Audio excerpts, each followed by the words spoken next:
نماز پڑھنا شروع کرو.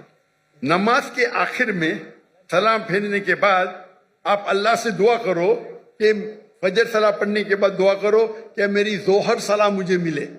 سچے دل سے کرو, انشاءاللہ اللہ تعالیٰ آپ کو ظہر پڑھائیں گا.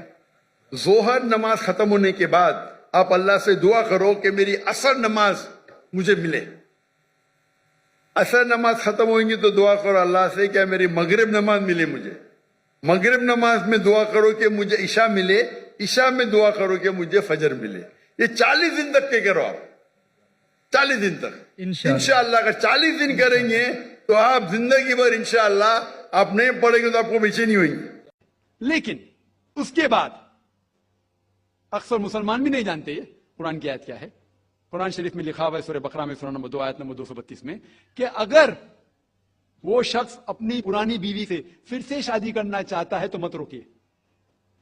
تو اگر طلاق ہو چکا ہے صحیح طریقے سے, طلاق کے احسن کے طریقے سے, اور 3 ماہ ہو گئے, عدت گزر گئے, 6 مہینے بعد اگر لگا بھائی جو میں نے کیا غلط کیا, میں پھر سے شادی کرنا چاہتا ہے, تو وہ آدمی اپنی پرانی بیوی سے پھر سے نکاح کر سکتا ہے.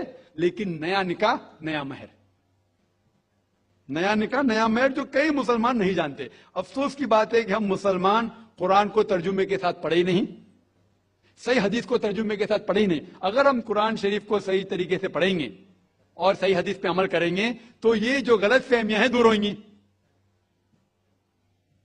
اور پھر سے اگر شادی ہوئی, پھر سے آپ ساتھ میں رہ سکتے, پھر سے پرابلم ہوا تو پھر طلاق دو, پھر 3 ماہ رکو, پھر سے الگ ہو جاؤ, پھر سے آپ چاہتے پھر سے شادی کر سکتے.